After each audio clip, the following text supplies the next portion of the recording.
My wife's pregnancy wasn't mine, and the letter that destroyed everything arrived on a Tuesday.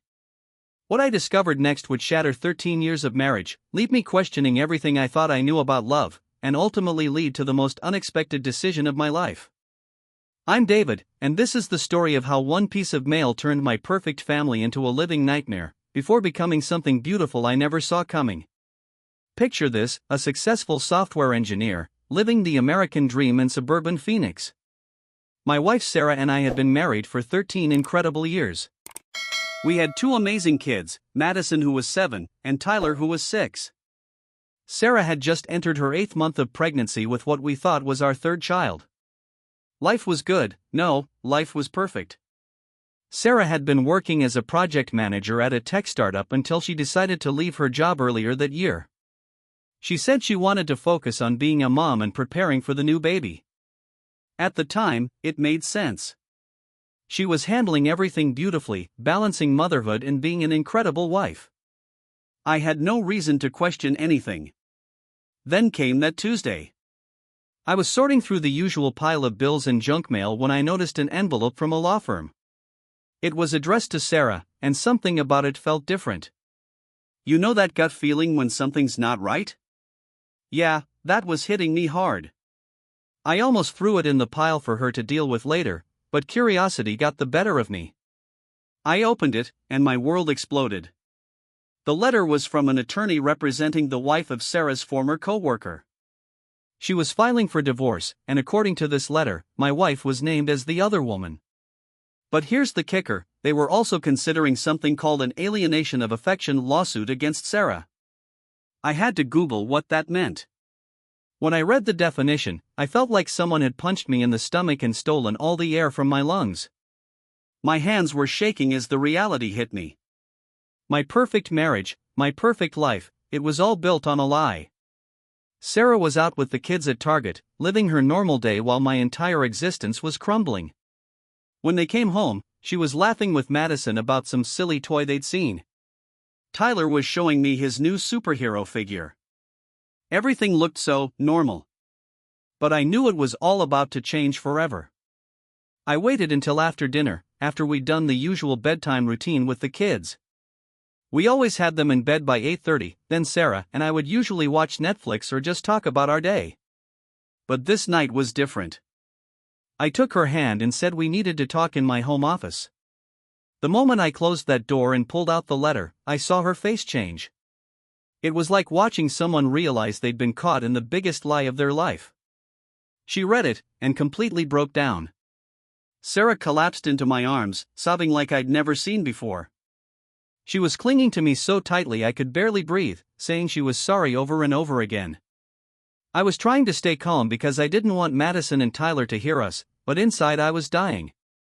When she finally let go, the truth came spilling out. She told me about a business trip to Denver where she and her coworker Marcus got snowed in overnight. They'd just closed a major deal, so they went to celebrate at the hotel bar. One thing led to another, and, well, you can imagine the rest. But here's what made it worse. She said they didn't use protection. And as I'm listening to this confession, I'm looking at my pregnant wife, doing the math in my head, and realizing that the baby she's carrying might not be mine. The room was spinning. 13 years of marriage, 2 beautiful kids, and now this. The woman I trusted more than anyone in the world had betrayed me in the worst possible way. I told her we needed a paternity test. Immediately. Sarah fell to her knees, begging me not to make her do it. She swore the baby was mine, said she'd only been with Marcus once, and that we'd been trying for a 3rd child around the same time. But I couldn't take her word for anything anymore. The next morning, we had to tell our parents. Imagine sitting in your in-laws' living room, explaining that their daughter had an affair and the grandchild they're excited about might not be related to them. Both sets of parents were devastated. My mom couldn't stop crying. Sarah's dad looked like he wanted to disappear. I made 2 things crystal clear that day. First, what Sarah had done felt like betrayal not just of me, but of our entire family. Second, if the baby wasn't mine, she'd be moving out immediately and we'd be getting divorced. The paternity test was scheduled for the following Friday. Those few days were absolute torture. Sarah was an emotional wreck, following me around the house, trying to hold my hand, begging for forgiveness. Madison and Tyler kept asking why mommy was crying so much and why she was hugging daddy all the time. Wednesday brought another bombshell. The lawyer representing Marcus's wife called Sarah.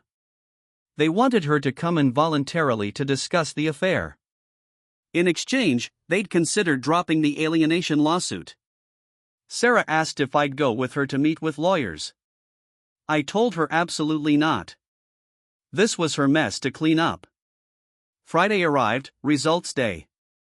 We sat in front of my computer, both of us shaking as I logged into the testing website. The loading screen felt like it lasted forever. Then we saw it, clear as day. The baby Sarah was carrying was not mine. She threw herself on the bed, screaming. I grabbed my keys and just left. I needed air. I needed space. I needed to process the fact that my marriage was over. While I was driving around aimlessly, trying to figure out what came next, Sarah called. She was having a complete breakdown, begging me to come home. I told her I needed time. I called both sets of parents, broke the news, and told them my plan. Sarah would move in with her parents temporarily. I'd file for divorce immediately. And I'd legally challenge any assumed paternity so my name wouldn't end up on the birth certificate of another man's child. When I got home that evening, I laid it all out for Sarah. She was moving out. I was filing for divorce. We were selling the house. Then she said something that still haunts me. She looked at me through her tears and said she'd terminate the pregnancy if it meant saving our marriage. I took her face in my hands and told her to listen carefully. That baby was innocent. She didn't ask to be part of this mess. She deserved to be born and have a beautiful life. I couldn't let Sarah make that decision out of desperation. Sarah then suggested adoption. Maybe if she gave the baby away, we could work things out. I told her to think about it seriously, but that giving up a child wouldn't magically fix what she'd broken between us. The next morning, I drove Sarah to her parents' house. Madison and Tyler thought mommy just needed rest before the baby came, so they were okay with the temporary arrangement. They had no idea their family was falling apart. For the next few months, Sarah spiraled into severe depression. Her parents were terrified she'd lose the baby because she wasn't eating or sleeping. They begged me to help, so I took her for walks, tried to encourage her to take care of herself and the baby. During one of those walks, I told her something important. Yes, she'd destroyed our marriage. But she was still a good person who needed to be strong for all three of her kids, including the one she was carrying. Sarah gave birth to a healthy baby girl. She named her Emma, a beautiful name for a beautiful, innocent child. Our divorce was finalized when Emma was 5 months old. Sarah didn't want anything, no alimony, no assets. She thought if she gave up everything, maybe I'd take her back someday. Instead, I insisted we split everything 50-50, but I wanted primary custody of Madison and Tyler. She agreed, as long as I promised not to move more than 30 miles away. The hardest part was explaining to Madison and Tyler why I wasn't Emma's daddy, why I didn't hold her or play with her. They couldn't understand why I didn't love this tiny, adorable baby who was their sister. Hearing them say that broke my heart every single time. Marcus, the biological father, moved to Austin after his divorce and never once reached out about Emma. He knew she existed but wanted nothing to do with her. His ex-wife took their son and moved back to Portland where her family lived. 3.5 years passed. The pain of the betrayal had mostly healed. Madison and Tyler were thriving, splitting time between my house and Sarah's parents' place where she'd moved permanently. But Sarah was struggling. She'd had trouble bonding with Emma initially, and her parents had to help raise the baby for the first year. Sarah went to therapy 3 times a week, took medication for depression, and slowly started to rebuild her life. Throughout this time, she never stopped sending me emails. 2 or 3 times a week, she'd write about how much she loved me, how sorry she was, asking if there was any way we could reconcile. I never responded to those messages, but I read every single one. Then came that Wednesday in early June that changed everything. I was picking up Madison and Tyler for a special trip to the Phoenix Zoo. They were supposed to be with Sarah that day, but we'd agreed to be flexible with custody when special events came up. As I pulled into the driveway, both kids ran out and jumped in the car. Just as we were backing out, Madison suddenly screamed, "Dad, there's Emma!" I looked up and saw this adorable little girl with curly blonde hair standing at the edge of the driveway. She was waving with one hand and wiping tears with the other. Tyler said, "She's crying, Dad, because she wants to come with us." I stopped the car and told the kids to wait. I walked over and knelt down next to Emma. "Hi there," I said. "What's your name?" "Emma," she said, sucking her thumb. "Hi Emma, I'm David." "Why are you crying, sweetheart?" She looked at me with these big, innocent eyes and said, "I want to go to the zoo too." My heart melted right there on that driveway. I asked if I could pick her up, and she nodded. When I lifted her, she wrapped her little arms around my neck and said, "Please, can I come?" For the first time in almost 4 years, I was looking at Emma not as the product of an affair, but as a little girl who just wanted to spend time with her siblings, and with me. I carried her to the front door and knocked. Sarah answered, took one look at me holding Emma, and just started crying. "Sarah," I said, "Emma wants to come to the zoo with us. I'd like to take her." "Are you sure?" she asked through her tears. "Yeah, I'm sure." We put Emma's car seat in my car, and off we went. Madison was so excited to have her little sister with us. Tyler kept telling me how good Emma was, how I was going to love her. Looking at her in my rearview mirror, I said, "I think I already do," and she gave me the biggest smile. We stayed at the zoo for 5 hours instead of the planned 2. Emma was scared of some of the bigger animals, so I carried her most of the day. She fell asleep in my arms during the last hour, completely exhausted and happy. That night, something had shifted in me. I didn't see Emma as a reminder of Sarah's betrayal anymore. I saw her as Madison and Tyler's sister, as a little girl who needed a father figure, and honestly, as the daughter I'd always wanted. The next day, I emailed Sarah asking if we could work out an arrangement for Emma to spend time with us regularly. Sarah was overjoyed and said we didn't need any legal paperwork, I could just take Emma whenever I wanted. But I wasn't taking any chances. I had my lawyer draft an agreement that would allow me to have Emma during my custody time with Madison and Tyler, without any legal obligations regarding paternity. Soon, all 3 kids were with me Friday through Monday, then with Sarah Tuesday through Thursday. Emma became incredibly attached to me, always sitting next to me during meals or movie nights.